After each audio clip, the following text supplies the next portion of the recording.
بسم اللہ الرحمن الرحیم۔ منہج کارپوریشن جدہ برائے پروڈکشن و ڈسٹریبیوشن آپ حضرات کی خدمت میں قصص الانبیاء کا مبارک سلسلہ پیش کرنے کی سعادت حاصل کر رہا ہے۔ اب آپ اس مبارک سلسلے کا 10واں حلقہ سماعت فرمائیں۔ زمین سے 114 گنا بڑا ہے۔ انہوں نے کہا جی 114 گنا بڑی چیز جو ہے وہ یوسف علیہ السلام کے سجدہ کیسے کیا؟ یہ سلمان رشدی کی برادری پیدا ہوتی ہے نا، وہ ایسی چیزیں ڈھونڈتے ہیں۔ ام الذین فی قلوبہم زیغ، جن کے دلوں میں کجی ہوتی ہے، میل ہوتی ہے، کھوٹ ہوتا ہے، وہ ایسے لفظ پکڑ یتبعون ما تشابہ منہ ابتغاء الفتنہ، وہ آیات متشابہات لے کے دنیا کے دماغوں میں فتنہ۔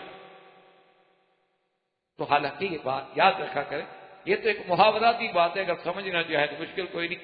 آپ دیکھیں نا جی، آپ عید کا چاند دیکھ رہے ہوں، 10 آدمی کھڑے ہوتے ہیں، ایک آدمی کو نظر آ جاتا ہے، وہ کہتا میں نے دیکھ رہے ہو، کہتے ہیں جی بتائیں، کہتے ہیں ادھر آؤ بھائی، ادھر آؤ ادھر، وہ جو دیکھ وہ اچھا جی مجھے تو نہیں نظر، اور نے کہا یار کمال کرتے ہیں، وہ کھجور کا درخت ہے نا اس کے پیچھے دیکھ، یار مجھے تو پھر بھی نظر نہیں آیا۔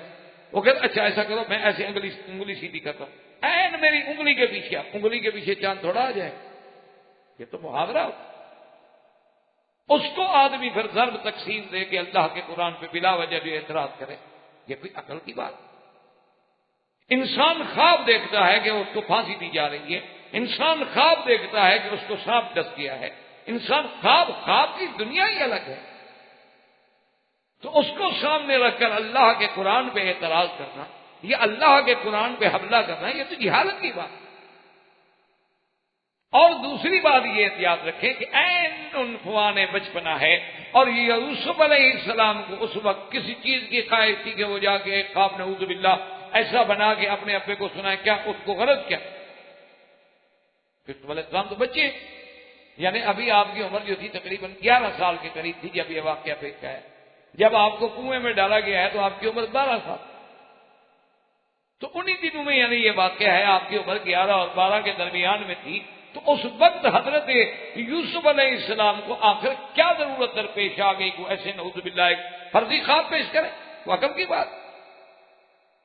اس لیے یہ خواب سچا تھا، حقیقت تھی، اور انہوں نے واقعتاً دیکھا اور حضرت یعقوب علیہ السلام کی خدمت میں آ کے بیان کیا۔ تو ابا نے فرمایا کہ میرے بیٹے، مجھے تو بتایا ہے یہ قصہ اور خواب کسی اور کو نہ بتانا، اور بھائیوں کو بھی نہ بتانا، کیونکہ ہو سکتا ہے کہ وہ آپ کے لیے کسی حسد میں مبتلا ہو کر آپ کے خلاف مکر کا ذریعہ بنے۔ بات زندگی رہی تو بات باقی، واللہ تعالی عالم علمہ اتم۔ برادران اسلام، واجب الاحترام بزرگوں، دوستوں اور بھائیوں، دروس کا سلسلہ قصص الانبیاء علیہم السلام کے ضمن میں ہم نے یوسف علیہ السلام کے قصے کے بارے میں کچھ باتیں سابقہ درس میں عرض۔ ویسے تو اللہ کے قرآن کے تمام قصص جو ہیں اس میں کوئی شبہ نہیں کہ وہ حکمتوں سے بھرے ہوئے ہیں، ان میں مواعظ ہیں، نصائح ہیں، عبر ہیں، ان میں ہمارے لیے ہدایات ہیں، ان میں زواجر ہیں، تخویفات ہیں، ترغیبات ہیں، ترہیبات ہیں، بڑے عظیم جامع باتیں ہیں جو اللہ نے اپنے قرآن میں لکھی ہیں۔ لیکن سورت یوسف علیہ السلام کے قصے کو چونکہ ایک بڑی اہمیت ہے، اس لیے کہ جس قصے کو قرآن نے خود یہ کہا ہو کہ احسن القصص، یعنی جس قصے کے بارے میں اللہ تبارک و تعالی یہ فرمائیں کہ احسن القصص، اس قصے کے حسن کا، جمال کا کیا عالم۔ اسی لیے مفسرین کرام رحمہم اللہ تعالی علیہم اجمعین نے لکھا ہے کہ یوسف علیہ السلام کے قصے میں بہت بڑے درس، کیونکہ آپ کے قصے میں مالک و مملوک کا قصہ، حاسد و محسود کا قصہ ہے، شاہد و مشہود کا قصہ ہے، قید اور آزادی کی کیفیات ہیں، ابتلاء و امتحان ہے، اور اسی طرح یوں سمجھیں کہ ایک محب و محبوب کا قصہ ہے، اور حضرت یوسف علیہ السلام کی حکمت و دانائی اور علم کی بات ہے، تو یہ قصہ جو ہے اس میں کوئی ایک پہلو نہیں، اس میں عظیم پہلو۔ اسی لیے اللہ کے قرآن نے اس کو احسن القصص۔ اور دوسری بات یہ ہے کہ اس قصہ مبارک کو سرکار دو جہاں حبیب کبریا سیدنا محمد رسول اللہ صلی اللہ علیہ وسلم کے قصے سے بڑی مشابہت، کہ جیسے یوسف علیہ السلام کو تکلیف پہنچانے والے ان کے بھائی تھے، حضور صلی اللہ علیہ وسلم کو بھی تکلیف پہنچانے والے آپ کی قوم تھی، برادری تھی، بھائی۔ جیسے یوسف علیہ السلام کے لیے بھائیوں نے قتل کا مشورہ کیا، سرکار دو عالم صلی اللہ علیہ وسلم کے لیے بھی قریش نے قتل کا مشورہ کیا۔ جیسے یوسف علیہ السلام کو اپنا وطن چھوڑنے کے بعد عزت ملی، سرکار دو عالم صلی اللہ علیہ وسلم کو بھی ہجرت کے بعد عظمت ملی۔ جیسے حضرت یوسف علیہ السلام نے اپنے عین اقتدار کے وقت میں انتقام کے بجائے عفو اور معافی سے کام لیا، سرکار دو عالم نے بھی فتح مکہ کے موقع پر بالکل وہی بات فرمائی کہ جو میرے بھائی یوسف نے کہا تھا میں بھی کہتا ہوں، لا تثریب علیکم اليوم۔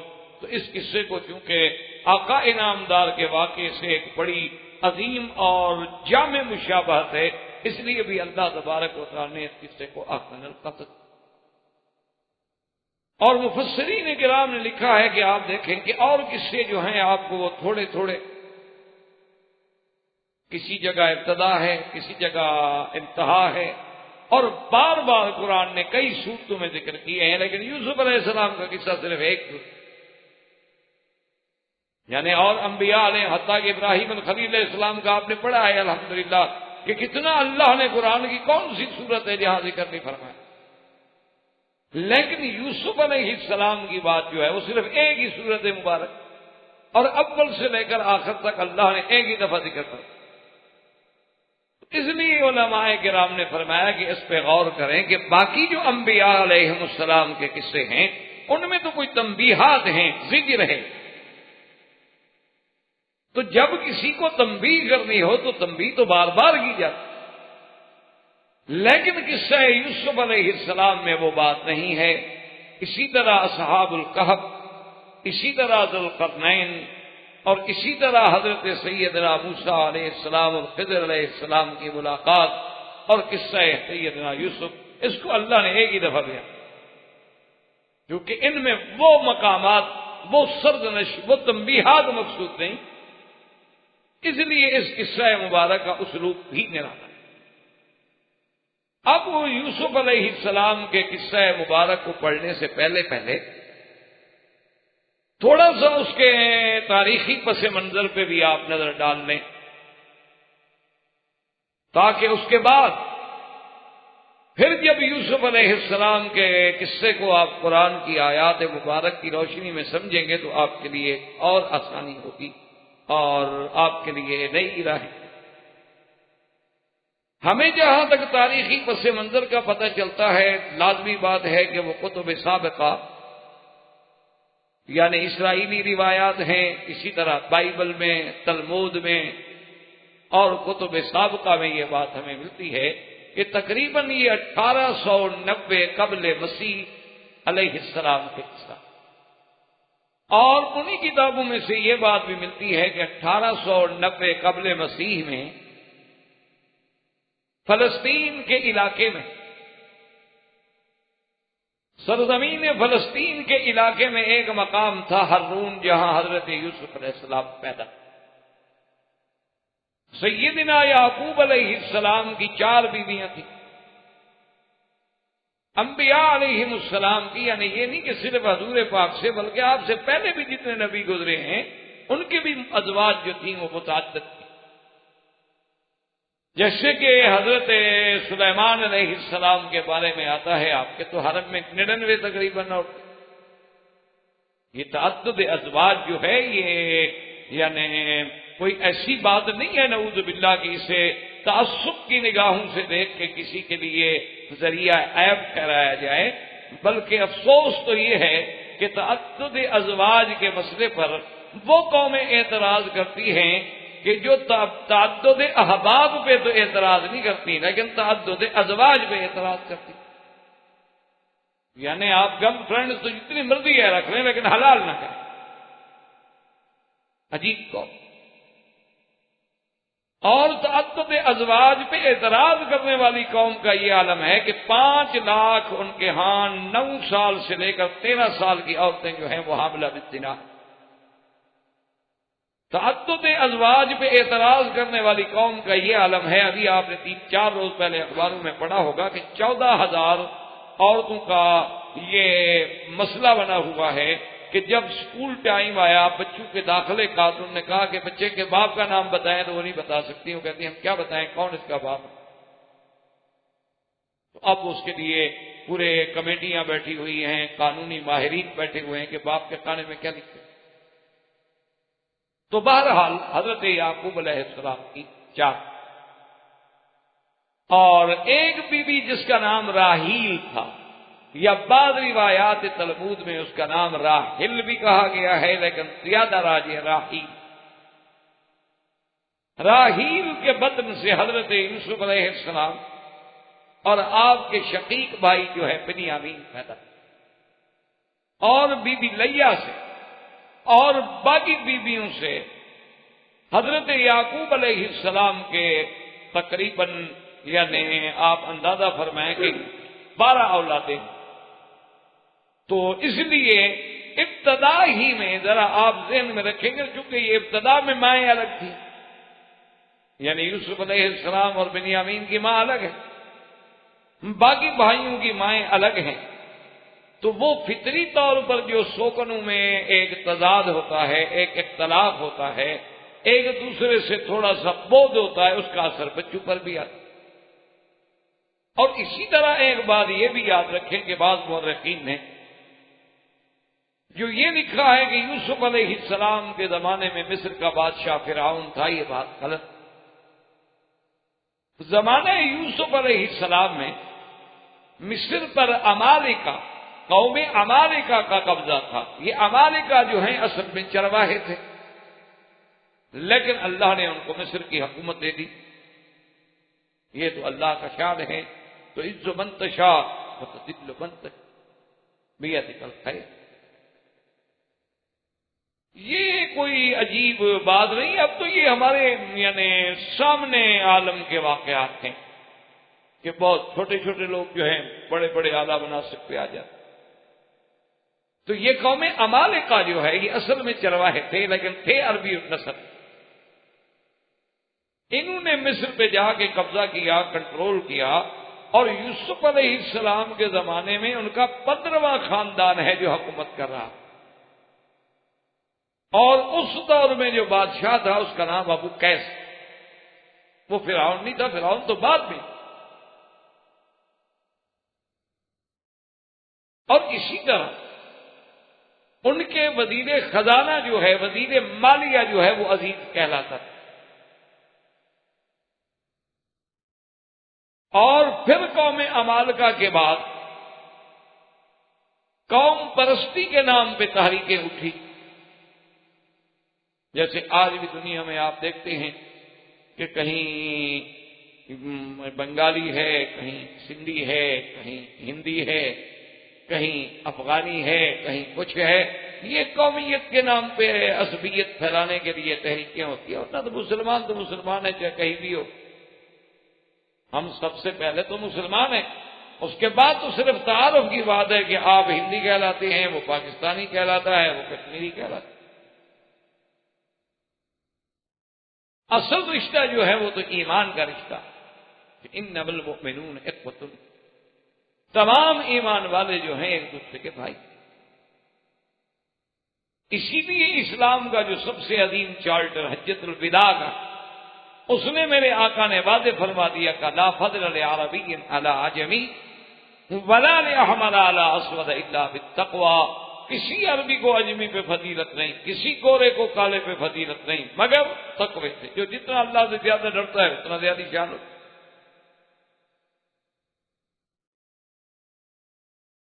تو قوم عمالقہ کے بعد قوم پرستانہ تحریک جب اٹھی تو قبط والے جو لوگ ہیں، قبطی کہلاتے تھے، وہ انہوں نے آ کے قبضہ کیا، اور یہ قبطیوں میں قوم فرائنہ تھی جو حکومت اور اقتدار پہ قابض ہوئی، اور ان کے بادشاہ بننے والوں کا لقب پھر فرعون بنا۔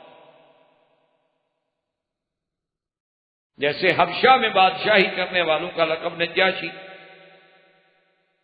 فارس میں کسرا، اور روم میں ہرقل، مصر میں فرعونہ فرعون کہلاتے تھے۔ تو ان قبطیوں نے آ کے پھر قبضہ کیا، اور خدا کی شان دیکھیں کہ حضرت یوسف علیہ السلام تو عمالقہ کے زمانے میں وہاں پہنچے تھے، اس وقت قبطیوں کی حکومت نہیں، اور یوسف علیہ السلام نے جب اقتدار سنبھالا ہے تو آپ کی عمر تقریباً 30 سال، اور یوسف علیہ السلام تقریباً 80 سال تک مصر پہ بادشاہ رہے ہیں بلا شرکت غیر، اور 110 سال تقریباً کی عمر میں آپ کی وفات۔ اسی دور میں جب حضرت یوسف علیہ السلام کو اللہ نے یعنی مصر میں عروج بخشا تو بنو اسرائیل آئے، کیونکہ بنو اسرائیل حضرت یعقوب کی اولاد ہے، وہ بھی مصر میں آئے اور آباد ہوئے۔ اب جب قوم آئی قبطیوں کی، فرائنہ آئے، تو ان نے سب سے پہلے عمالقہ اور بنو اسرائیل پہ مظالم ڈھائے۔ انہوں نے 2.5 لاکھ عمالقہ کو مصر سے نکالا، اور بنو اسرائیل پہ ظلم کے پہاڑ توڑ ڈالے۔ اس کے بعد پھر ان کی نجات کے لیے اللہ نے موسیٰ علیہ السلام کو پیدا کیا۔ تو اسی طرح اسی پس منظر میں کتاب تلمود میں اور بائبل میں ہمیں یہ بھی ملتا ہے کہ حضرت یوسف علیہ السلام کی پیدائش 1890 کی ہے، اور آپ نے وہ جو خواب دیکھا ہے اور جب کنویں میں ڈالے گئے تو اس وقت آپ کی عمر تقریباً 17 سال ہو گئی تھی، 1906 کا تقریباً یہ کتاب۔ اور حضرت یوسف علیہ السلام کو جس کنویں میں ڈالا گیا تھا وہ بھی کتابوں میں ذکر آیا ہے کہ وہ شمال میں تھا، قسم، شمال قسم میں ایک جگہ تھی دوتن، وہی وہ کنواں تھا جس کنویں میں حضرت یوسف علیہ السلام کو ڈالا گیا۔ اور اسی ضمن میں ان کتابوں میں آپ کے اس خواب کا بھی ذکر ہے جو خواب حضرت یوسف علیہ السلام نے دیکھا۔ اور یہ بات بھی آپ یاد رکھیں کہ خواب جو یہ بھی یعنی ایک اللہ کی بڑی عظیم نعمت ہے۔ اسی لیے ایک حدیث مبارک میں، صحیح حدیث میں آتا ہے، لم یبق من النبوۃ الا المبشرات، کہ اب نبوت تو ختم ہو گئی، اب بشارات ہیں۔ اور اسی طرح یہ بھی آیا ہے کہ الرؤیا، خواب جو ہے یہ بھی ایک جز ہے نبوت کے اجزاء میں، لیکن اس کا معنی یہ نہیں ہوتا کہ جز موجود ہو تو نبوت کا کوئی دعویٰ کرتے۔ کہیں آپ ٹانگ پڑی ہوئی دیکھیں تو آپ کہتے ہیں ٹانگ ہے، یہ نہیں کہتے کہ بندہ پڑا ہے۔ کہیں ہاتھ کٹا ہوا ایک بندے کا پڑا ہو تو آپ یہ نہیں کہیں گے کہ جی آدمی پڑا ہے، یعنی جز کو دیکھ کے آپ کبھی کل کا دعویٰ نہیں کرتے۔ تو اسی طرح اگر ایک نبوت کی جز اگر اللہ نے باقی رکھی ہے تو اس کا معنی یہ تو نہیں کہ نبوت باقی ہے لہذا کل خواب دیکھنے والا نبی بن جائے گا۔ تو خواب جو ہے دراصل اس کے بارے میں بھی علماء نے بہت بڑے ابحاث ہیں، بہت بڑی تفاصیل ہیں، بہت بڑی کتابوں میں بحثیں ہیں، لیکن آپ موٹی سی بات یاد رکھیں جو خلاصہ ہے تقریباً ان ابحاث کا، کہ اللہ نے انسان میں ایک تو آپ کی یہ جان ہے اور ایک ہے نفس اور ایک ہے روح۔ بعض علماء نفس اور روح کو ایک بھی کہہ دیتے ہیں، کیونکہ جو کام روح کا ہے وہی نفس کا۔ اسی لیے قرآن کہتا ہے نا اللہ یتوفی الانفس حین موتها، کہ اللہ تبارک و تعالی پورا پورا لے لیتی ہے نفس کو قبضے میں. تو یوں سمجھ لیں کہ ایک جان ہے، ایک نفس ہے، ایک روح ہے. روح کو یوں سمجھ لیں کہ وہ روح ہے، یعنی جان کے لیے نفس کام کر رہا ہے اور نفس کے لیے وہ روح کام، یعنی آسانی آپ کے لیے ہو جائے گی. ورنہ تو یہ تو خیر بہت بڑی علمی ابحاث ہیں جن کے لیے بہت بڑے اوقات کی، اور پھر ان لوگوں سے جن کا علم سے تعلق بھی.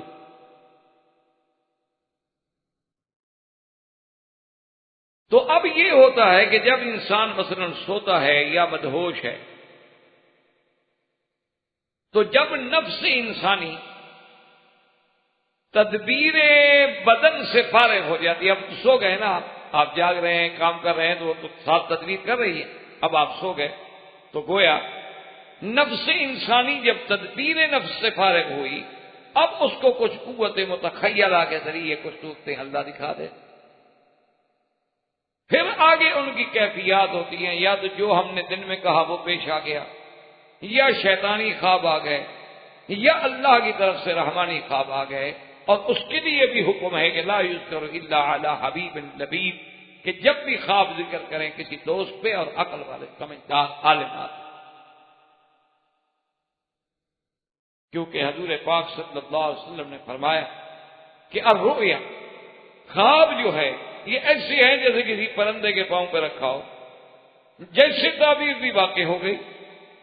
اچھا ایسا کیوں ہو جاتا ہے کہ وہ تقدیر معلق، ایک تقدیر مبرم ہے جو کبھی تبدیل نہیں ہو،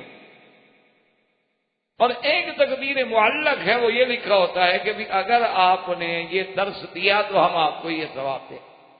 تو یہ معلق نہیں دیا تو نہیں دیں. تو اسی طرح وہ بھی تقدیر معلق کی قسم ہے کہ حضور نے فرمایا کہ جیسے اب صاحب تعبیر نے تعبیر دے دی بس وہ واقع ہو جاتا ہے. تو اگر تعبیر اچھی دے گا انشاءاللہ تو اچھی بات واقع ہوگی. اچھا دوسرا یہ ہے کہ تعبیر اگر غلط دے گا تو آدمی ایک وسوسے اور ایک مصیبت اور ایک ذہنی طور پر یعنی سائیکالوجی کے طور پر بھی وہ پریشان ہو جائے گا. اس لیے خواب بھی ایک بڑی نعمت ہے، لیکن اس کے ساتھ یہ بات بھی یاد رکھیں کہ انبیاء کا خواب جو ہے وہ تو ہے، وہ تو ایسے ہے جیسے اللہ کی وحی بس. اچھا اسی زمن میں ایک بات آپ یہ بھی یاد رکھ لیں کہ خواب کبھی کبھی کافروں کا بھی سچا، خواب کبھی کبھی فاسق فاجر بڑے سے بڑے بد کردار انسان کا بھی سچا ہو سکتا ہے. کہ اسی صورت یوسف میں، صورت یوسف علیہ السلام میں آپ دو قیدیوں کا خواب سنیں گے انشاءاللہ، وہ بھی تو کافر تھے. اس وقت کے بادشاہ نے خواب دیکھا جس کی تعبیر کے لیے پھر یوسف علیہ السلام کو نکالا گیا، وہ دیکھنے والا بھی کافر تھا لیکن خواب سچا. اسی طرح بی عاتقہ نے حضور کے بارے میں خواب دیکھا تھا، اسی طرح بخت و نصر نے خواب دیکھا تھا، اسی طرح کسرا فارس نے خواب دیکھا تھا اور بالکل سچا. اس لیے ہمیشہ یاد رکھیں کہ خواب یہ ضروری نہیں ہوتا، یعنی مومن کا خواب تو خیر ہے ہی مومن کا خواب، اولیاء اللہ کے خواب ہیں یا انبیاء کے خواب ہیں سبحان اللہ، ان میں تو کوئی کلام نہیں، لیکن اللہ تبارک و تعالیٰ کی قدرت یہ ہے کہ کبھی کبھی کافروں کا خواب بھی سچا ہوتا ہے. ورنہ اللہ کے نبی کا خواب تو خواب ہو. جیسے کہ سرکار دو جہاں صلی اللہ علیہ وسلم نے غزوہ احد سے پہلے آپ نے خواب دیکھا کہ آپ کی تلوار ذوالفقار جو ہے وہ ٹوٹ گئی اور چند گائیں ہیں جو ذبح کی جا رہی ہیں.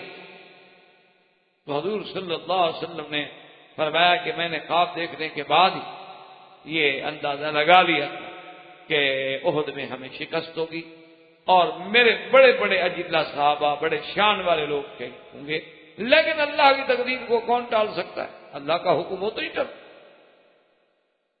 اس لیے حضرت یوسف علیہ السلام کا جو خواب ہے، اور یہ بھی اس میں یاد رکھ لیں کہ 40 سال کے بعد تعبیر ظاہر ہوئی.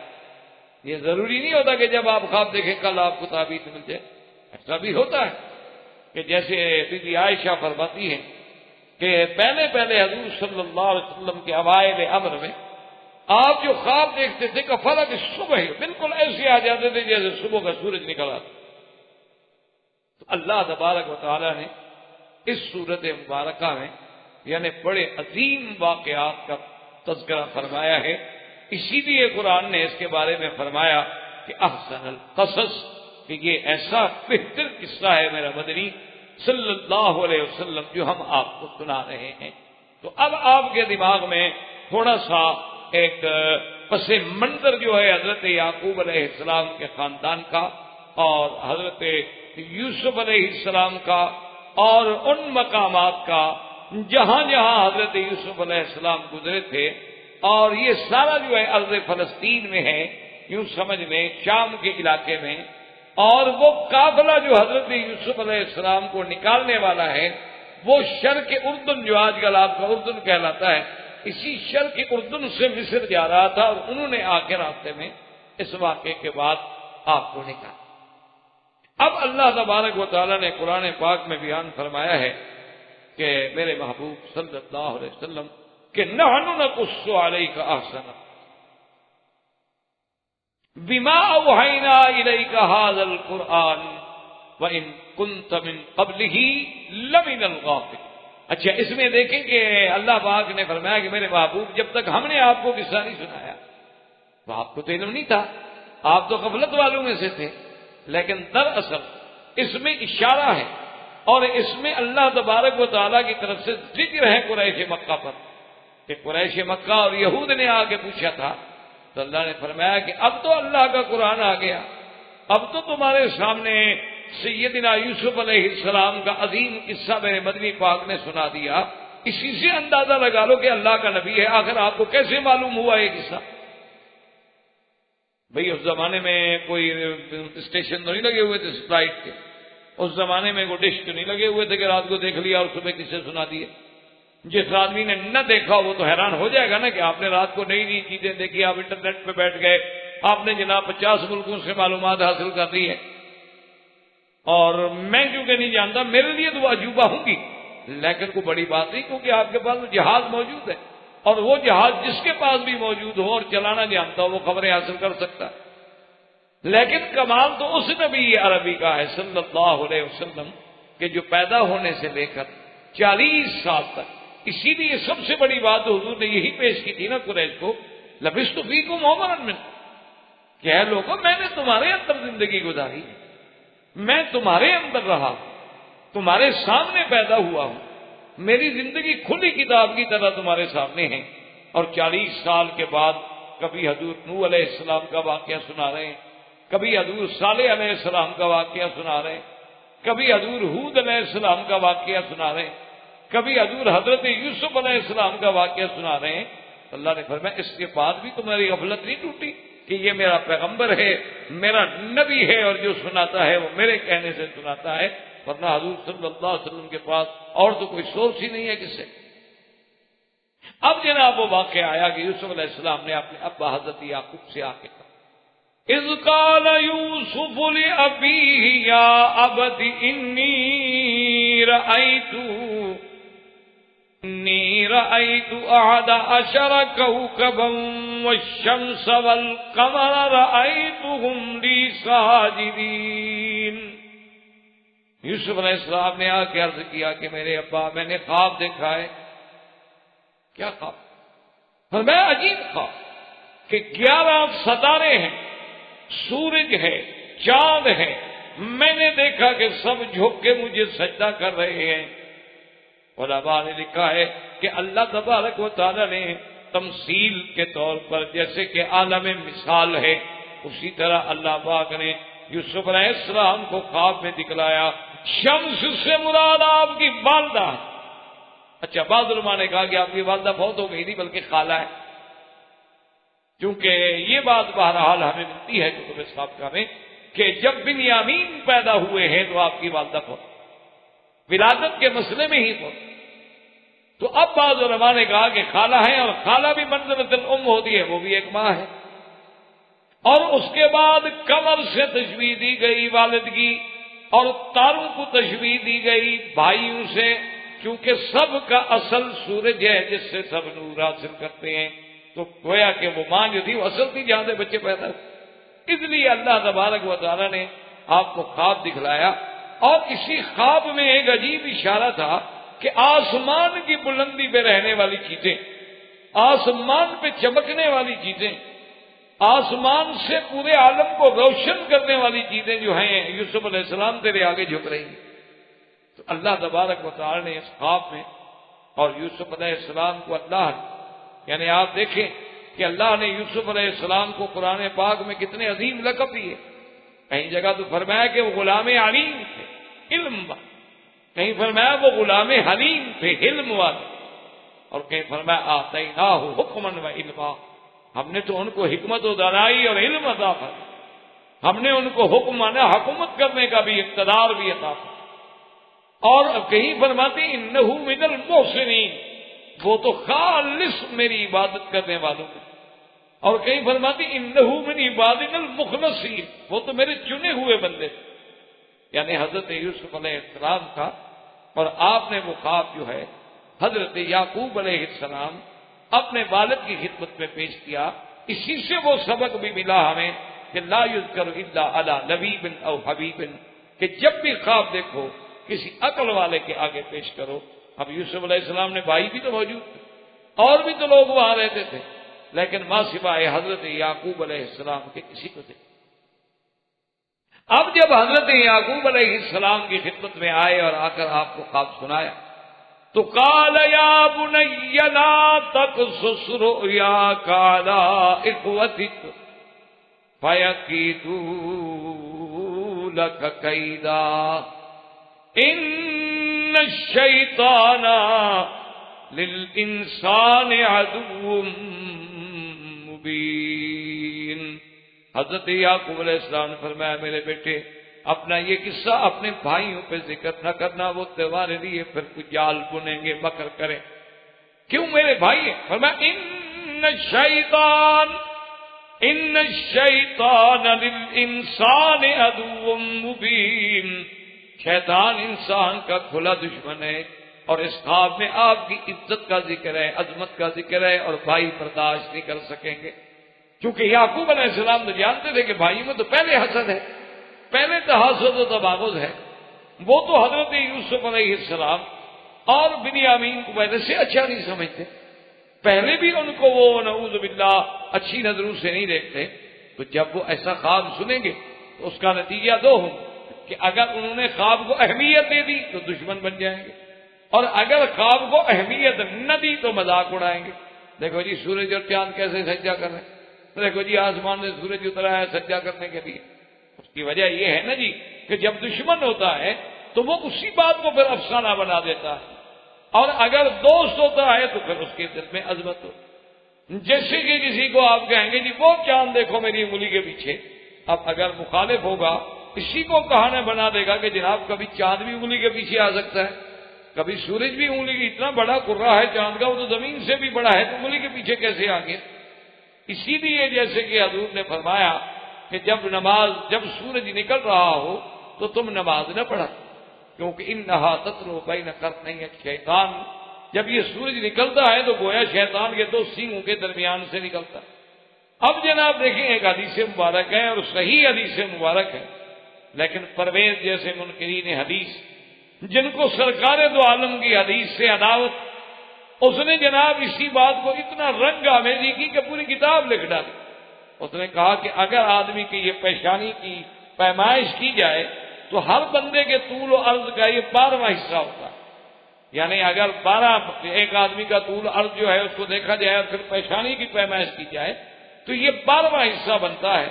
تو اس نے کہا کہ جناب سورج جو ہے وہ تو زمین سے بھی 114 مرتبہ بڑا ہے، اور وہ شیطان کے دو سینگوں کے درمیان میں آ جاتا ہے تو شیطان کی پیشانی کتنی بڑی ہوگی اور وہ کتنی چوڑی ہوگی کہ یہ سورج میں آگے پھنس گیا دو سینگوں میں. اور اگر وہ شیطان کے سینگوں میں آ جاتا ہے تو سینگوں کو اٹھا کے وہ سورج کو جہاں مرضی لے جائے پوری دنیا میں اندھیرا کر دے. انہوں نے کہا کہ نعوذ باللہ تو حدیث ہے ہی نہیں، ایسے لوگوں نے لکھی. حالانکہ بالکل جاہلیت کی بات تھی، بات محاوراتی تھی کہ شیطان جو ہے وہ چونکہ جانتا ہے کہ یہ وقت جو ہے عباد الشمس کا ہے، سورج کے پجاریوں کی عبادت کا وقت ہے، تو وہ آگے آگے کھڑا ہو جاتا ہے، گویا کہ سورج اس کے سینگوں کے درمیان میں ہے۔ یہ مانا تھوڑا ہے کہ حقیقتاً سورج سینگ میں آ گیا، یا حقیقتاً وہ سورج تک پہنچ گیا، وہاں جائے تو جل نہ جائے، وہاں تو پہنچ ہی نہیں سکتا ہے ابلیس، وہاں کیسے جا سکتا ہے سورج کے اتنے قرب میں؟ تو ایک محاوراتی بات کو دشمنی نے اپنی نظر سے فسانہ بنا دیا۔ اس لیے حضرت یوسف علیہ السلام کو یعقوب علیہ السلام نے نصیحت فرمائی کہ اے بیٹا، مہربانی کر کے یہ بات جو ہے اپنے بھائیوں کو نہیں بتلانا، کہیں ایسا نہ ہو کہ تم پھر کسی مکر کا اور قید کا شکار ہو جاؤ۔ اور قید کا معنی ہوتا ہے کہ خفیہ طریقے سے کسی کو نقصان پہنچانا، اور وہ ایسا کیوں کریں گے؟ ہیں تو تمہارے بھائی، باپ بھی ایک ہے، ویسے بھی اچھے ہیں، مومن ہیں، لیکن شیطان بھی تو بڑا دشمن ہے نا، وہ دوسروں کو عداوت میں مبتلا کرتا ہے۔ اور اس کے بعد یعقوب علیہ السلام نے حضرت یوسف علیہ السلام کو یہ بھی فرمایا وَكَذَلِكَ يَجْتَبِيكَ رَبُّكَ وَيُعَلِّمُكَ مِن تَأْوِيلِ الْأَحَادِيثِ۔ کتنی بڑی بشارت ہے۔ یعقوب علیہ السلام نے کہا کہ میرے بیٹے، تیرے رب نے تجھے چن لیا ہے اور تمہیں خواب کی تعبیر کا علم بھی عطا فرمائیں گے۔ اشارہ ہو گیا کہ باقی بھائی نبی نہیں بنیں گے، ان بھائیوں میں اللہ نے یوسف کو چنا۔ یوسف علیہ السلام کی شان ایسی ہے کہ اللہ تبارک و تعالی نے ان کے تمام بھائیوں میں سے ان کو چنا۔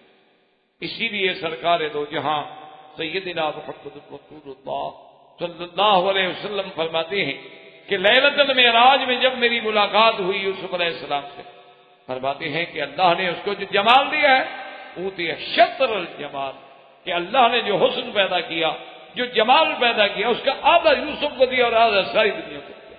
تو اندازہ لگائیں کہ یوسف علیہ السلام کا جمال کیا۔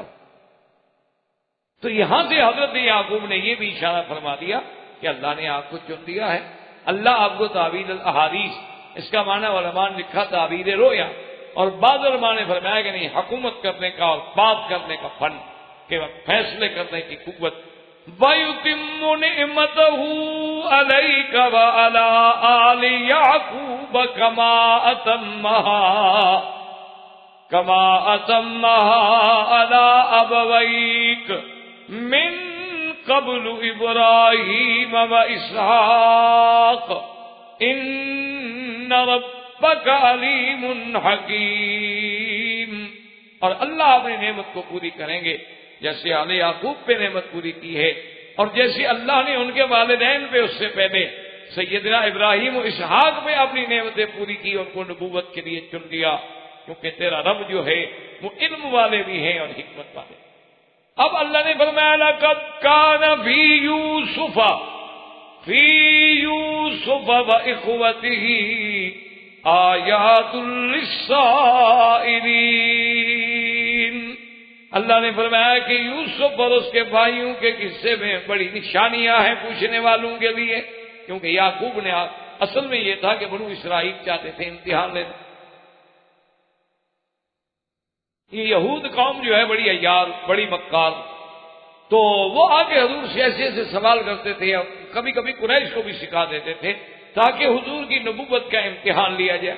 کبھی اصحاب کہف کے بارے میں سوال کیا، کبھی ذوالقرنین کے بارے میں سوال کیا، کبھی روح کے بارے میں سوال کیا، کبھی جنت میں سب سے پہلی جو مومن کو غذا کھلائی جائے گی اس کے بارے میں سوال کیا، کبھی جنت کی زمین کی پٹی کے بارے میں سوال کیا۔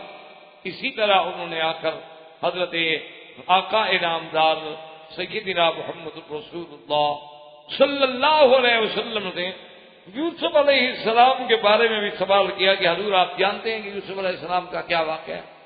اللہ تبارک و تعالیٰ نے یہ صورت مبارک ان کے رد میں، ان کے جواب میں اتاری۔ اس لیے اللہ فرماتے ہیں کہ یوسف علیہ السلام اور اس کے بھائیوں میں، اس کے بھائیوں کے واقعات میں بہت بڑی نشانی ہے ان پوچھنے والوں کے۔ اور یاد رکھیں کہ صرف پوچھنے والوں کے لیے نہیں ہے، بلکہ اس قصے میں تو آیات ہیں، اس قصے میں تو نشانیاں ہیں، اس قصے میں تو بہت بڑی عظمت اور ہدایات ہیں، اور پوری کائنات کے لیے ہیں جو بھی اس سے فائدہ اٹھانا چاہے۔ اب اللہ فرماتے ہیں قالوا ليوسف واخوه احب الى ابينا منا ونحن عصبة ان ابانا لفي ضلال مبین۔ اب وہ بھائی آپس میں بیٹھے، آپس میں جمع ہو، کہنے لگے کہ عجیب بات ہے کہ یوسف اور اس کا بھائی بنیامین وہ سب سے زیادہ محبوب ہے یعقوب علیہ السلام کو، حضرت یوسف علیہ السلام، حضرت یوسف یوسف یوسف بنیامین، ان کا تو اتنا بڑا خیال ہے، حالانکہ وہ صرف 2 ہیں اور ہم تو 10 ہیں پورے، یعنی ہم تو جماعت ہیں، لیکن ہمارا خیال کوئی نہیں، ہم سے اتنی محبت کوئی نہیں۔ معلوم یہ ہوتا ہے کہ ہمارا ابا جو ہے وہ اللہ رحمت فرمائے، وہ دلال ظاہر میں، یاد رکھیں کہ ایک دلال کا معنی ہوتا ہے گمراہ، اللہ معاف کرے، نبی گمراہ تو نہیں ہو سکتے، اور اگر یوسف علیہ یعقوب علیہ السلام کے بیٹے اپنے باپ کو گمراہ سمجھتے ہیں تو مسلمان ہی نہ رہے۔ یعقوب علیہ السلام نبی ہیں، نبی کی طرف گمراہی کی نسبت کرنے والا آدمی پھر مسلمان کیسے ہو سکتا ہے؟ اس لیے ہمیشہ یاد رکھیں کہ دلال جو ہے وہ ہدایت کے مقابلے پر بھی ہوتا ہے، کہ جو اس لیے ہے نا من یہدہ اللہ فلا مضل لہ ومن یضللہ فلا ہادی لہ، تو ہدایت کے مقابلے پر دلال کا لفظ آتا ہے۔ لیکن کبھی دلال کا معنی یہ ہوتا ہے، یاد رکھیں کہ کسی چیز میں گم ہو جانا، جیسے ایک آدمی راستہ بھٹک جائے، وہ بھی تو دلال ہے، بھٹک گیا، گم ہو گیا نا۔ کسی طرح اگر آدمی کسی خیالات میں بالکل ڈوب جائے، جیسے کہ عربی کہتے ہیں کہ ذل الماء فی اللبن، وہ پانی لسی میں حل ہو گیا، مل گیا، پتہ ہی نہیں لگتا پانی کدھر ہے، اب تو صرف ہمیں لسی ہی نظر آتی ہے، تو وہاں بھی کہتے ہیں ذل۔ اچھا، اسی طرح یاد رکھیں کہ قرآن مقدس میں کئی مقامات پہ اس لفظ کا استعمال، جیسے اللہ نے فرمایا وَوَجَدَكَ ضَالًّا فَهَدَىٰ، محمد مصطفیٰ ہم نے آپ کو پایا، کیا مانا؟ یعنی آپ بالکل مستغرق ہو چکے تھے اور آپ اس مسئلے میں اپنی حیرت میں کھو چکے تھے کہ بھئی پورے عالم کو، پوری دنیا کو میں نے توحید کی دعوت دینی ہے، کیسے دوں گا، کیسے میں اللہ کی دین کی دعوت پہنچاؤں گا؟ تو اللہ نے فرمایا پھر ہم نے آپ کو راستہ بتلا دیا کہ کیسے کرنا ہے۔ اس لیے ہمیشہ یاد رکھیں کہ دلال جو ہے وہ ایک معنی میں استعمال نہیں ہو۔ ان کے کہنے کا مقصد یہ تھا کہ ہمارے ابا جان جو ہیں وہ بھی اتنے یوسف و بنیامین کی محبت میں غرق ہو گئے ہیں کہ ہمیں تو نظر ہی نہیں آیا، ہم تو ان کو نظر ہی نہیں آتے کہ ہم ان کی گویا اولاد ہی نہیں۔ یہ بات ہے کہ ہم 10 ایک طرف اور وہ 2 ایک طرف، لیکن ان 2 کی محبت میں وہ اتنے گم ہو گئے، اتنے ڈوب گئے، اتنے کھو گئے ہیں۔ آپ دیکھیں نا جی، کبھی بیٹھے بیٹھے آدمی بیٹھا ہوتا ہے بالکل آپ کے سامنے اور آپ اس کو کرتے ہوئے بیٹھے، کیا کہتے ہیں اچھا ہاں کیا بات ہے، حالانکہ بالکل آنکھیں کھول کے بیٹھا ہوا ہے، آپ اس کے سامنے بیٹھے ہو، لیکن وہ اپنے کسی خیالات میں اتنا کھو جاتا ہے، اتنا ڈوب جاتا ہے، اس کو کسی دوسری چیز کا پتہ نہیں۔ اسی طرح اس طرح بعض روایات میں یہ بھی آتا ہے کہ حضور صلی اللہ علیہ وسلم اپنے اللہ کی یاد میں، اللہ کے ذکر میں، اللہ کے آلاء و نعم کے فکر میں کبھی ایسے ایسے مستغرق ہو جاتے تھے کہ دنیا کی کسی بات کا خیال ہی نہیں۔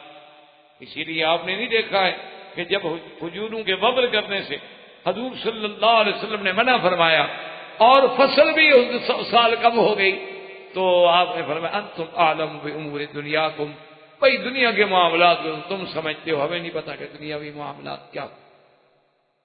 کتنے ہم نے بڑے بڑے عالم، بڑے بڑے بزرگ یعنی سنے نہیں بلکہ دیکھے ہیں کہ ان کو گھڑی دیکھ کر ٹائم کا پتہ نہیں لگتا، یعنی آپ گھڑی بھی موجود ہے، ساتھ بیٹھے ہوئے آدمی کو دکھاتے تھے بھی ساتھ دیکھو کیا ٹائم ہے، ان کو پتہ نہیں لگتا تھا بیچاروں کو، گھڑی دیکھ کے نہیں فیصلہ کر سکتے تھے۔ یعنی بخاری و مسلم یاد پڑھانے والے لوگ، لیکن گھڑی کا ٹائم، میرے اپنے والد کا جو بھی ساتھ بیٹھا اس کہتے بیٹا ذرا یہ دیکھو کیا بجا ہے، کہتے اچھا پھر ہو گیا پھر۔ اچھا کوئی اور ساتھی آ جاتا وہ کہتے بھی اس کو کل بھی بھر کے دے دو، چابی کو کہتے تھے کل، اس کی کل بھر دو، مجھے تو آتا نہیں کہ کیسے بھری جاتی ہے۔ اچھا اور کو پتہ نہیں کہ چابی کیسے بھری جاتی، یعنی اندازہ فرمائیں۔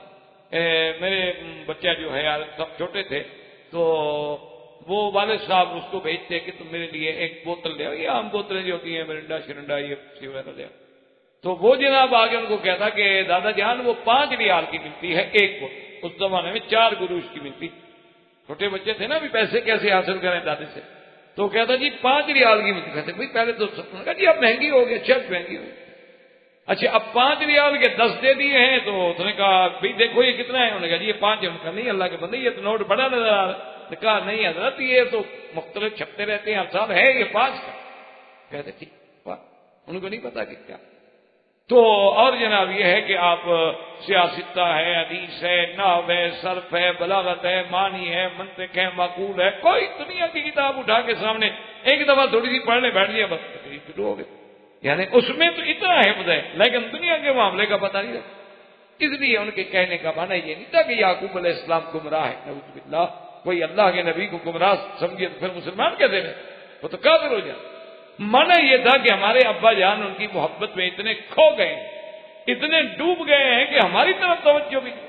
اچھا اسی طرح یاد رکھیں کہ اگر ایک آدمی کے 4 بچے ہیں، 5 ہیں، 6 ہیں، 10 ہیں، 2 ہیں، کسی ایک سے محبت کا زیادہ ہو جانا جو ہے گناہ نہیں، شرعاً وہ کوئی گناہ. لیکن شرط یہ ہے کہ دونوں بچوں میں عدل کرے. یہ نہیں کہ ایک کو تو دیتا جائے اور دوسرا بیچارہ بھٹکتا رہے. یہ بات جو ہے یہ شریعت میں نہ جائے. جیسے ہمارے یہاں عام رواج ہے نا جی کہ یہ بیٹا میرا بڑا فرما بردار ہے، اس نے میری بڑی خدمت کی، جی باقی بیٹوں نے مجھے پوچھا ہی نہیں، اس لیے یہ کوٹھی تو میں نے اس کو بنا کے دے دی ہے. یہ ناجائز ہے. جب بھی آپ اگر ہدیہ کریں اولاد کو تو برابر. یا جیسے ہمارے یہاں ایک بڑا رواج ہے، آپ پڑھتے ہوں گے اخباروں میں کہ جی میں نے اپنے بیٹے کو آگ کر دیا، اور قانون انگریزی تو یہ کہتا ہے کہ وہ آپ کی جائیداد سے محروم ہو گیا، لیکن شریعت اسلامی میں وہ آپ کی جائیداد سے محروم نہیں ہوتا. آپ چاہے کتنا آگ کرتے رہیں وہ آپ کی جائیداد کا وارث ہے، اور آپ کے مرنے کے بعد وہ جائیداد کا حقدار ہے. اسے دنیا کی کوئی طاقت آپ کی جائیداد سے محروم نہیں کر سکتی. وہ آپ کے نطفے سے پیدا ہوا ہے، آپ کے گھر میں پیدا ہوا ہے، اور یہ تو اللہ کا فیصلہ ہے کہ اللہ نے اس کو آپ کا بیٹا بنا دیا. باقی یہ ہماری قسمت کہ اولادیں فرما بردار ہوں ہمارے لیے قرۃ عین بن جائیں، یا اولادیں نافرمان ہوں اور ہمارے لیے عذاب الوبال بن جائیں، یہ تو علیحدہ بات. لیکن ان کے حقوق میں والد جو ہے وہ زیادتی نہیں کرتا. جہاں تک محبت کا تعلق ہے وہ آپ کے بس میں ہے.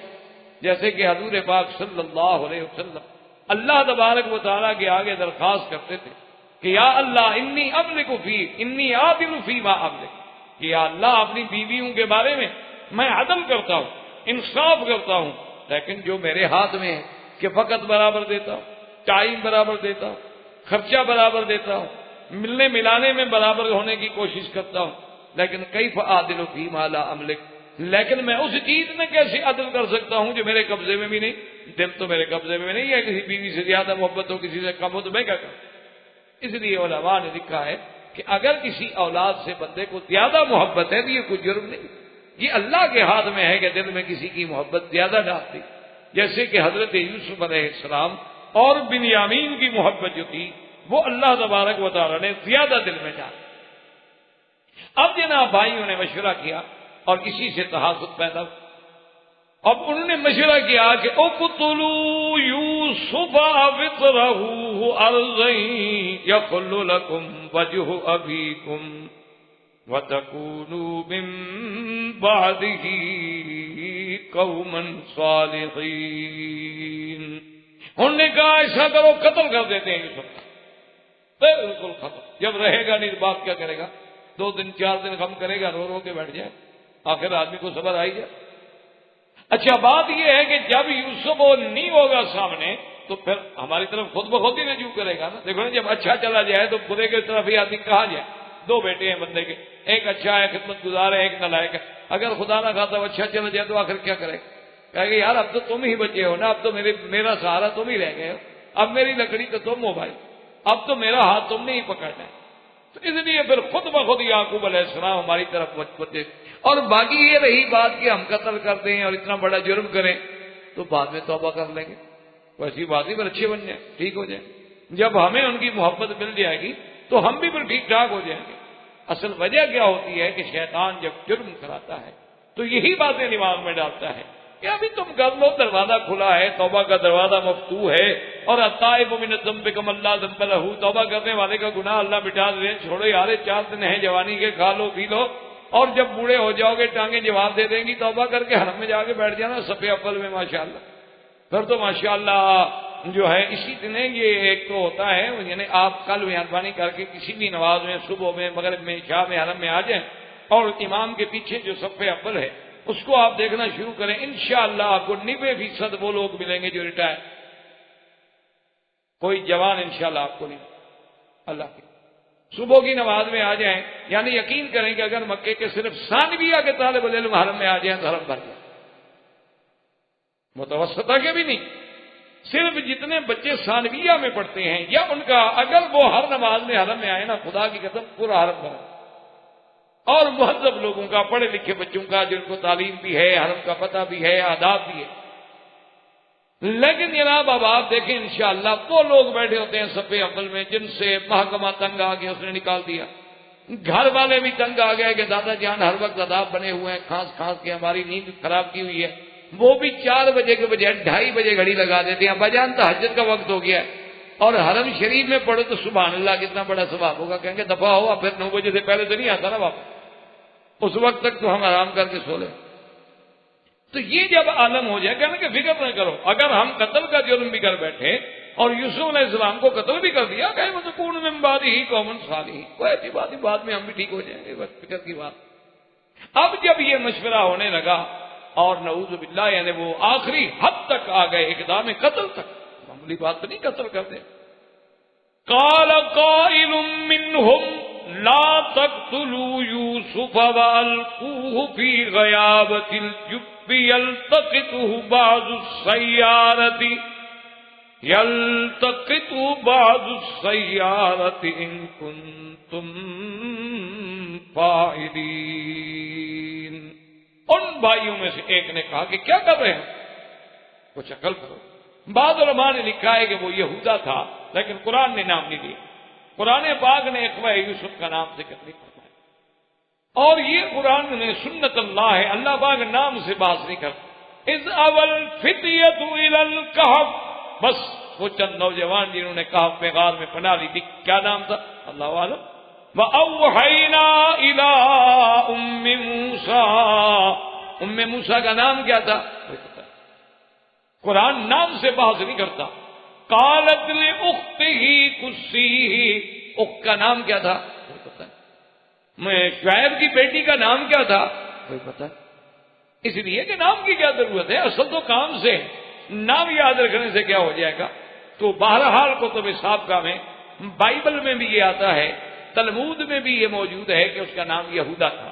اس نے اپنے بھائیوں سے کہا کہ خیال کرو یار، کیوں اتنی حد تک گزرتے ہو کہ بھائی کو قتل کرو، یہ بات نہ کرو، مقصد تو تمہارا یوسف علیہ السلام سے جان چھڑانا ہے۔ تو ایسے کرتے ہیں کہ کسی دور جا کے کسی جنگل کے کنویں میں، غیر آباد کنویں میں ڈال دیتے ہیں، چلو یا تو کنویں میں جب ڈالیں گے غیر آباد کنواں ہے، اندر سانپ ہوں گے، پتہ نہیں بلائیں ہوں گی، وہی یوسف کو کھا جائیں گے اور یوسف ختم ہو جائیں گے، کم از کم ہم اپنے ہاتھ سے تو قتل نہ کریں، اپنے ہاتھ سے مارنا اور ایسی جگہ پہ چھوڑ آنا کہ کوئی اور چیز آپ کو ڈس لے اور بعد میں، یا اگر یوسف علیہ السلام وہاں بچ اور کسی جانور نے نہ ڈس، آپ اگر بچ گئے تو پھر یہ بات ہوگی کہ کوئی نہ کوئی قافلہ گزرے گا، کوئی نہ کوئی گزرنے والے گزریں گے، اندر وہ روئیں گے، چیخیں گے، آواز سنیں گے تو وہ نکال لیں گے، اگر وہ بھی نکال کے لے گئے تو ہمارے تو کام ہو گیا نا، اگر تم کرنا چاہتے ہو۔ تو اس نے کہا کہ خدا کے لیے یہ فکر کرو کہ قتل کرنے والی بات کو چھوڑو، قتل کرنے میں ہمیں کیا فائدہ، اور دوسرا یہ ہے کہ قتل جو ہے وہ چھپا نہیں رہے گا، ایک نہ ایک دن تو ظاہر ہوگا، اس لیے بہتر یہ ہے کہ القوہ فی غیابۃ الجب، اور اسی کو وہ لکھا ہے ان لوگوں نے کہ یہ شمال سکم میں ایک جگہ تھی جس کا نام تھا دوتن، یہ بائبل میں جو اس جگہ کا نام آیا ہے کہ شمال سکم میں یہ جگہ تھی اور اس کا نام تھا دوتن، جہاں وہ کنواں تھا، اور وہ قافلہ جو ہے وہ شرق اردن سے مصر کی طرف جا رہا تھا، جو اس کنویں پہ وہ قافلہ گزرا۔ یہ چیزیں جو ہیں کتب سابقہ میں جیسے بائبل ہے یا اور اسرائیلی روایات کی کتب ہیں یا روایات کعب احبار ہیں اور روایتوں میں یہ چیزیں ہمیں ملتی ہیں کہ ان بھائیوں نے یہ مشورہ کیا اور آخر میں اسی بات پہ اتفاق کر دیا کہ چلو بھی قتل ہم نہیں کرتے ہیں لیکن آپ کو کسی جگہ چھوڑ دیتے ہیں۔ اللہ تعالی عالم و علمہ اتم۔ برادران اسلام، واجب الاحترام بزرگوں، دوستوں، بھائیوں، عزیز نوجوانوں، قصص الانبیاء علیہم الصلوات والتسلیم کے سلسلے میں ہم سیدنا یوسف علیہ السلام کے قصہ مبارک کا مطالعہ اور مذاکرہ کر رہے ہیں۔ جیسا کہ آپ نے سابقہ دروس میں الحمدللہ سنا ہے کہ یہ قصہ مبارک جو ہے ایک عجیب قصہ ہے جس کو خود قرآن احسن القصص کہتا ہے.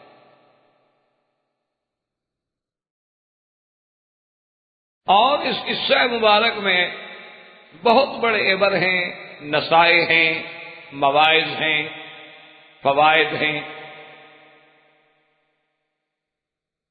تو ہم اس درس میں ان قصہ مبارک میں یہاں تک پہنچے تھے کہ یوسف علیہ السلام نے خواب دیکھا، اپنے والد سے بتلایا کہ میں نے خواب دیکھا ہے کہ 11 تارے ہیں اور سورج اور چاند جو ہیں وہ مجھے سجدہ کرتے،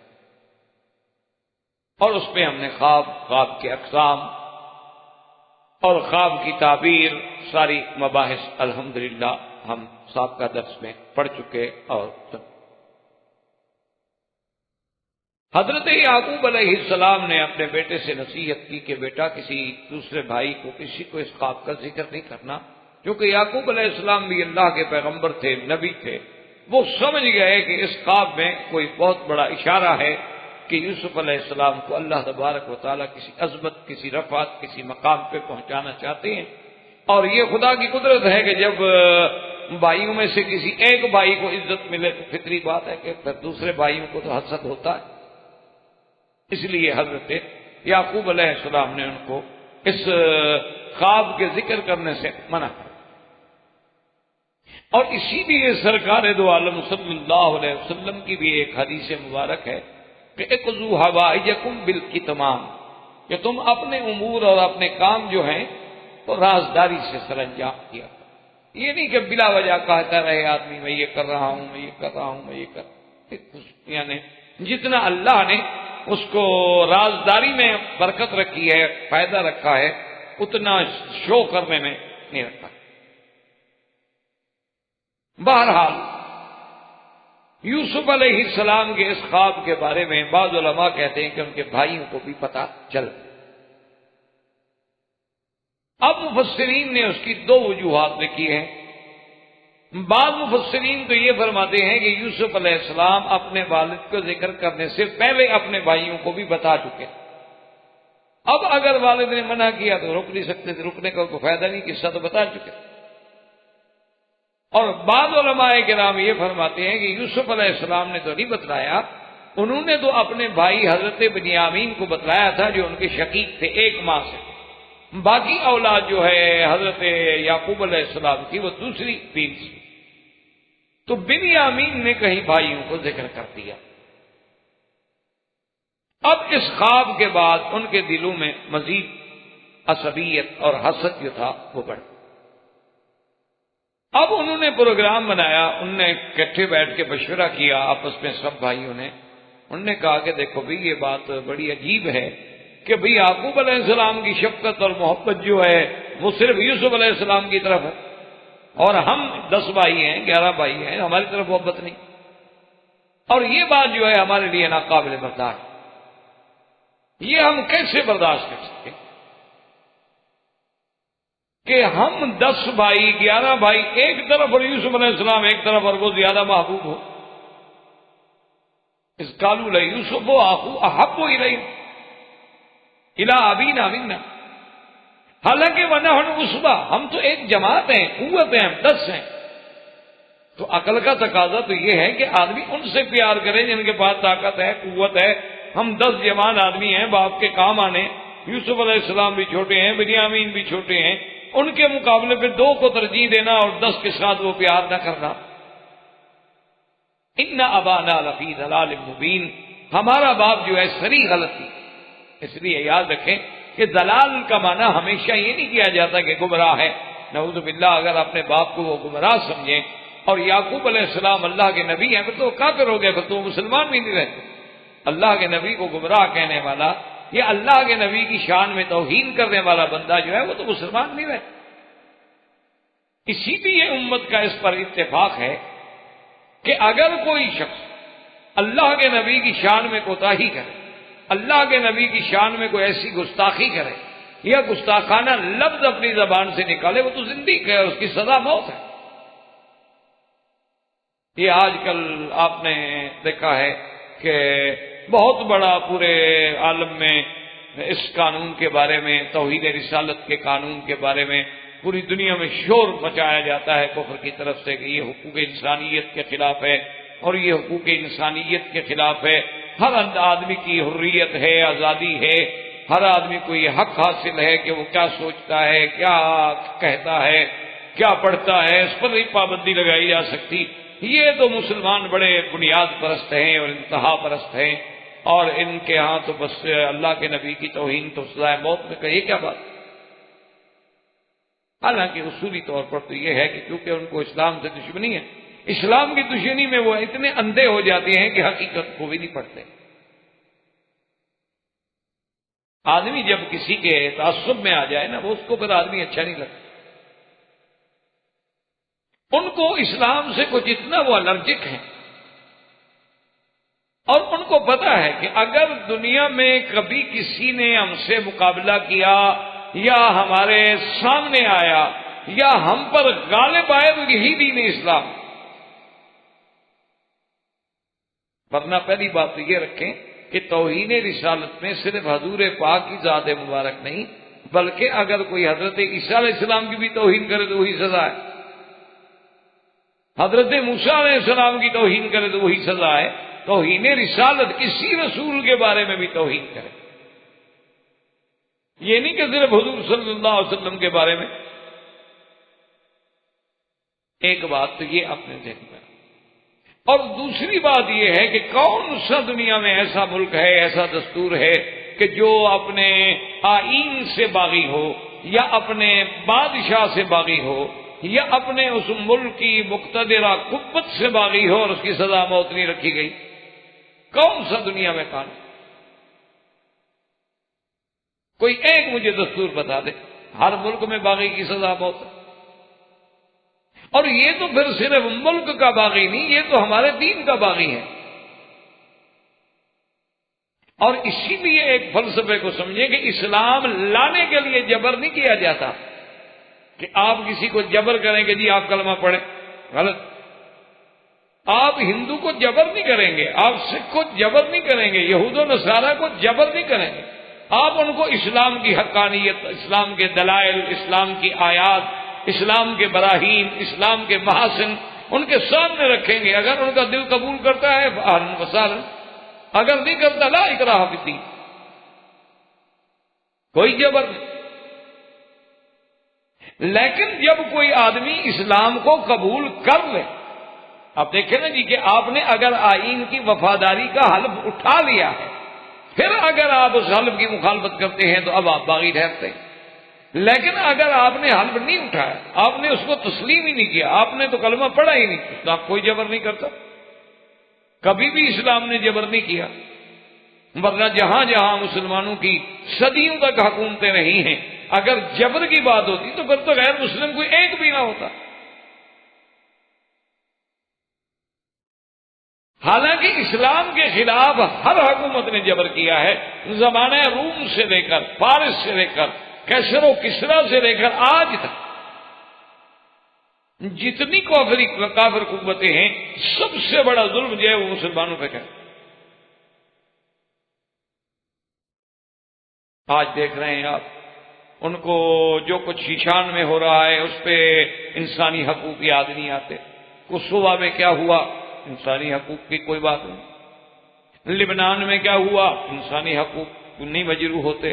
کشمیر میں کیا ہوا، انسانی حقوق نہیں مجروح ہوتے۔ یعنی اب ان کے اپنے وہاں کے چیف منسٹر کہہ رہے ہیں کہ یہاں ظلم ہو رہا ہے، یہاں یہ ہو رہا ہے، اس کے باوجود بھی کچھ۔ اس لیے ان کی باتوں میں آنے کی ضرورت نہیں ہے۔ تو ایک قاعدہ ہے، ایک مسلمہ اصول ہے کہ جو آدمی اللہ کے نبی کی توہین کرے، نعوذ باللہ، آپ کی شان اقدس میں کوئی گستاخی کرے، اس کی سزا موت ہے۔ تو انہوں نے جو کہا کہ ان ابانا لفی ضلال مبین، پھر تو کافر ہو گئے، زندیق بن گئے۔ اس لیے علماء نے فرمایا کہ ہمیشہ یاد رکھیں کہ ہر جگہ ایک لفظ کا معنی ایک نہیں ہوتا، اس کے سیاق و سباق کو دیکھنا پڑتا۔ معنی یہ تھا کہ دیکھو جی کہ نحن عصبہ، ایک طرف ہم 10 ہیں، ایک طرف 2 ہیں، ہم جوان ہیں، وہ چھوٹے بچے ہیں، ان کو ہم پر ترجیح دینا غلطی ہے، کھلی ہوئی ہے۔ اس لیے انہوں نے کہا ان ابانا لفی ضلال مبین، ہمارے ابا تو بالکل کھلی ہوئی واضح غلطی میں پڑے ہوئے ہیں کہ ایک ادنا آدمی کو بھی سمجھ آتا۔ تو اس کا بھائی حل کیا کریں اس غلطی کا؟ انہوں نے کہا اس کا حل یہ ہے کہ ابا تو مانتے نہیں، اب ایسا کرتے ہیں کہ اقتلوا یوسف علیہ السلام کو قتل، یا پھر یوسف علیہ السلام کو دور کسی جگہ تاکہ واپس نہ آ سکے، تو جب یوسف علیہ السلام کا وجود ہی نہیں ہوگا تو لازمی بات ہے کہ اب والد مجبور ہو کہ پھر ہم سے ہی محبت کرے گا، اور کس سے کرے؟ اگر ایک آدمی کے پاس مثلاً 4 بچے ہیں، ایک انتہائی فرما بردار ہے، لیکن خدا رحمت کرے موت آ گئی، تو بیچارہ کیا کرے گا؟ ان 3 کی طرف ہی خود بخود لوٹے گا۔ اور کہنے لگے کہ گو یہ ہماری غلطی تو ہوگی، لیکن ایک تو ہم اپنے بھائی یوسف کے قتل کرنے کے بعد باپ کی محبت حاصل کر لیں گے اور ہم بھی اچھے لوگ ہو جائیں کہ ہم سے اللہ کا نبی محبت کرتا۔ اور بعد علماء نے کہا، کہنے لگے کوئی یہ غلطی ہے لیکن ہم پھر توبہ کر کے ٹھیک ہو جائیں۔ اب قرآن کہتے ہیں کہ قال قائل منهم لا تقتلوا يوسف وَأَلْقُوهُ فِي غَيَابَةِ الْجُبِّ يَلْتَقِطْهُ بَعْضُ السَّيَّارَةِ إِن كُنتُمْ فَاعِلِينَ۔ اللہ فرماتے ہیں کہ ان میں سے ایک کہنے والے نے، قرآن نام نہیں لیتا، اصولی بات یاد رکھیں کہ قرآن پاک جو ہے وہ ناموں سے تعلق نہیں رکھتا کہ نام بیان کرتا ہے، مقصد تو کام سے ہے، مقصد تو ہمیں اس سبق سے ہے جو یوسف علیہ السلام کے سبق میں ہمیں مل رہا ہے کہ دیکھیں کہ بھائی جو ہیں وہ اپنے بھائی کو بربناء حسد قتل کرنے کے لیے تیار، اور اسی سے اندازہ کریں کہ سب سے پہلا قتل جو ہے وہ بھی تو بھائی نے کیا، یعنی جب حضرت حابیل حضرت آدم علیہ السلام کے بیٹے قتل ہوئے ہیں تو اس کو بھی کسی غیر نے تو قتل نہیں کیا، بھائی نے قتل کیا۔ قابیل کون تھے؟ بھائی، اور اسی نے قتل کی بنیاد رکھی، تو اس لیے وہ اپنا ایک عربوں کا محاورہ ہے نا جی کہ الاقارب کالعقارب، کہ یہ جو رشتہ دار ہوتے ہیں نا یہ بچھو ہوتے، الف کے ساتھ لکھو اقارب تو رشتہ دار بنتا ہے قرابت سے، اور اسی کو عین لگا دو تو بچھو بن جاتا ہے۔ تو کہتے ہیں کہ یہ مجبور ہوتے ہیں بیچارے ایک دوسرے کو ڈنگ مارنے سے، الا من ہداہ اللہ، مگر وہ جن کو اللہ نے ہدایت دی۔ اسی لیے حضور پاک صلی اللہ علیہ وسلم نے بھی بدر میں فرمایا تھا بیسل عشیرت نبیکم، آپ نے فرمایا ابو جہل، اے عتبہ، ربیعہ، شیبہ، تم کیسے میری برادری ہو، کتنی بری برادری ہو تم، کتنے برے رشتے دار، کیسے لوگ، کذبتمونی وصدقنی الناس، کہ تم نے رشتے دار ہو کر میری تکذیب کی اور لوگوں نے مجھ میرا کلمہ پڑھا اور مجھ پہ ایمان لے آئے۔ اخرجتمونی فآوانی الناس، تم نے رشتے دار ہو کر مجھے گھر سے مکے سے نکالا اور لوگوں نے مجھے سینے سے لگایا، کیسے تم رشتے دار؟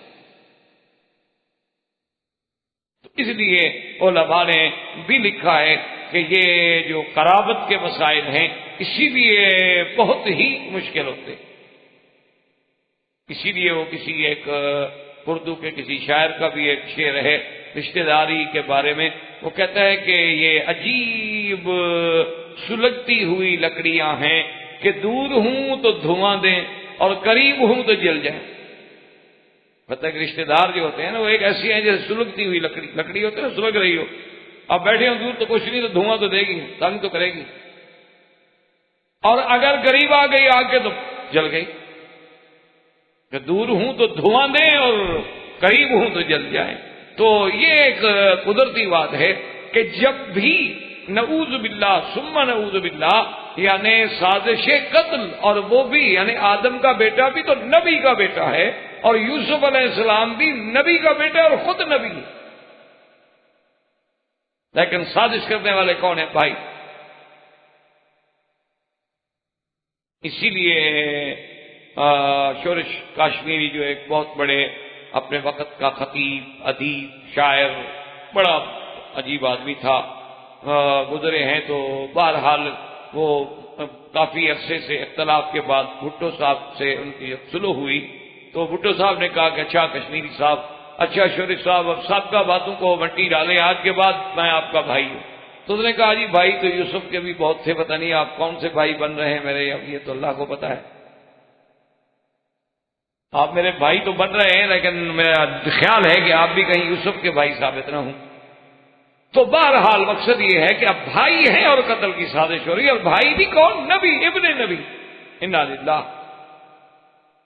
تو ایک بول پڑا، بعض علماء نے لکھا ہے مسابقہ کتب سے، تورات سے اور اناجیل سے، کہ بولنے والا جو ہے ان کا بھائی تھا، اس کا نام تھا یہودا، بعض کہتے ہیں یہودا، اور بعض کہتے ہیں کہ نہیں وہ ان کا بڑا بھائی تھا شمعون، اور بعض کہتے ہیں کہ نہیں ان کا تھا تو وہی بڑا بھائی لیکن اس کا نام جو ہے راؤل تھا۔ بہرحال مختلف نام لکھے گئے، جب قرآن نے نام نہیں لیا تو ہمیں اس الجھن میں پڑنے کی ضرورت نہیں۔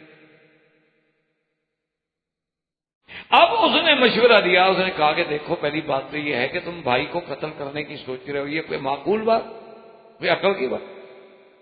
یعنی باپ کی توجہ حاصل کرنے کے لیے بھائی کو قتل کر دو، یہ عجیب بات ہوئی بھائی۔ اچھا اس قتل سے تو باپ کی نفرت بڑھے گی، نہ کہ محبت حاصل کرو گے۔ وہ کہے گا یہ عجیب اولاد ہے کہ جنہوں نے جا کے اپنے بھائی کو قتل کر دیا اب بھی یہ میری محبت اور شفقت کے حقدار ہیں۔ ایک اور دوسری بات یہ ہے کہ قتل کرنے کے لیے اگر تم بس ضد ہو نا تو پھر میرے کہنا مان لو کہ بلا وجہ کسی کے خون سے اپنے ہاتھ نہ رنگو، کیونکہ خون جو ہے نا وہ کبھی ضائع نہیں جاتا، اور خون ایک نہ ایک دن ضرور اپنے اثرات جو ہے وہ ظاہر کرتا، وہ ابھی ضائع نہیں جاتا کبھی۔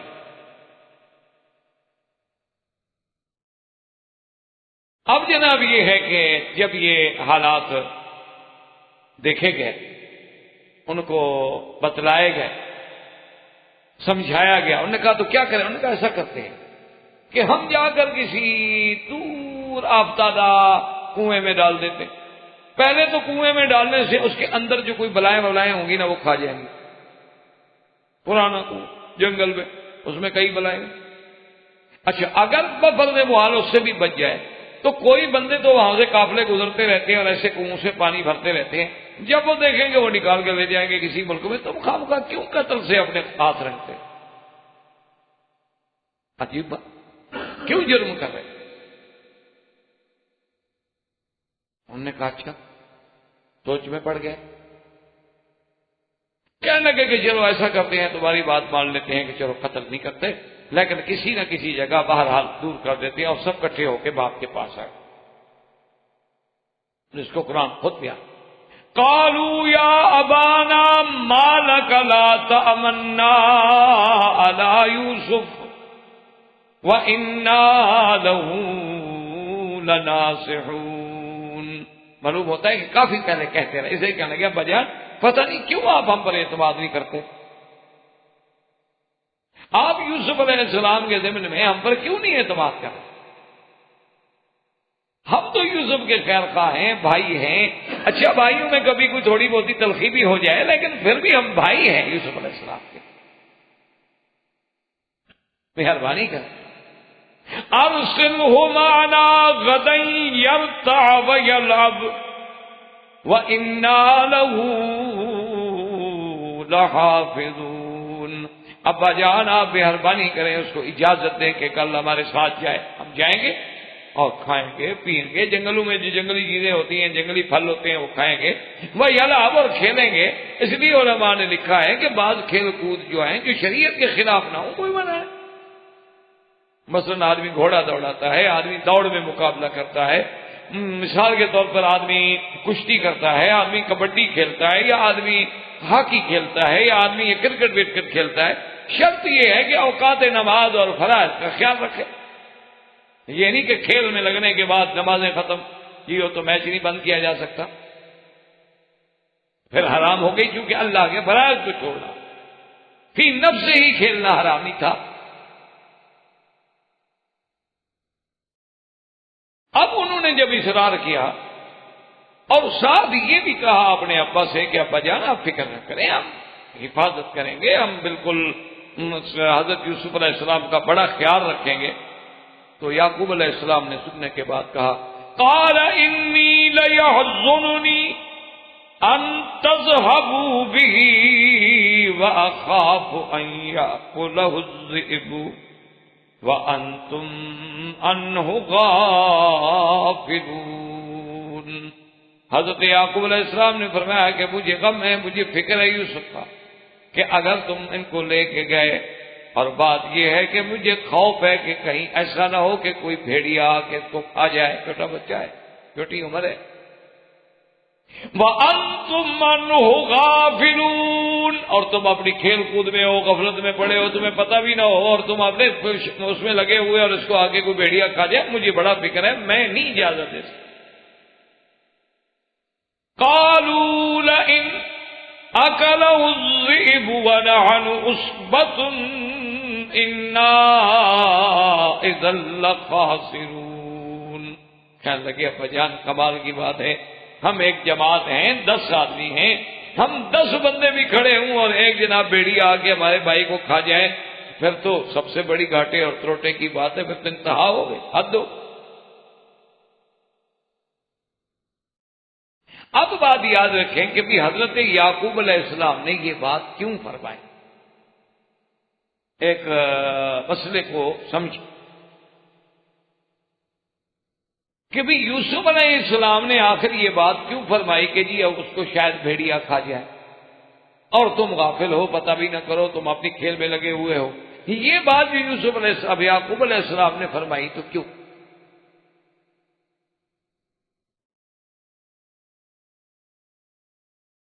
اور مشکل یہ ہوتی ہے، یاد رکھیں کہ ہر باطل فرقہ جو ہے نا جی،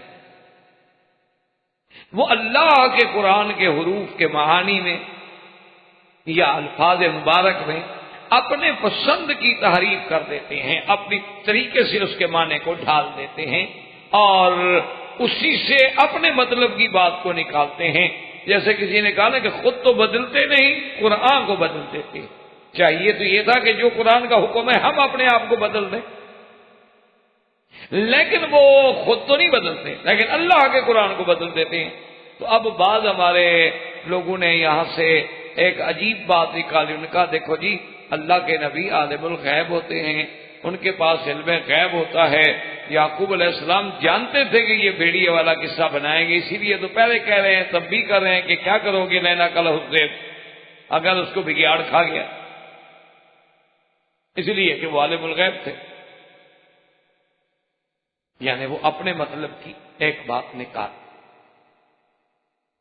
حالانکہ یہ نہ سوچا کہ بھی اگر وہ عالم الغیب ہیں تو جب یہ بھی پتا ہے کہ میرے بیٹے بھیڑیے والا قصہ بنائیں گے تو جہاں کنویں میں تھے تو پھر بھی تو علم ہوتا آپ کو کہ حضرت فلاں کنویں میں ڈالے گئے، وہاں تو 3 راتیں گزاری ہیں کنویں میں حضرت یوسف علیہ السلام نے، وہاں سے جا کے نکال لیتے، وہ علم آخر کیوں نہیں ہوا؟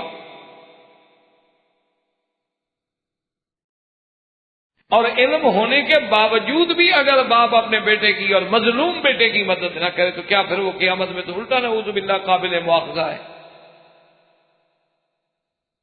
اچھا پھر یہ کہیں کہ بیٹوں سے اولاد سے تو اولاد تو جب شرمندہ ہو جاتی ہے، اولاد تو اس کا قتل ثابت کر رہی ہے، اور یوسف زندہ ہوتے اور باپ جا کھڑے ہو جاتے کہ یہ دیکھو جی یوسف صاحب زندہ بیٹھے ہیں، کیسے کہتے ہو قتل ہو گئے؟ تو مجرم کے تو پاؤں نہیں ہوتے، مجرم تو زمین پہ کھڑا نہیں ہو سکتا۔ اس لیے ہمیشہ یاد رکھیں کہ یہاں علم غیب کا مسئلہ نہیں، اس کی 2 وجوہات مفسرین کرام نے لکھی ہیں۔ ایک وجوہات تو یہ لکھی ہے کہ اس علاقے میں بے حد بھگیاڑ تھے۔ احباب کرام، اس کے بعد اب آپ اس مبارک سلسلے کی CD نمبر 11 سماعت فرمائیں۔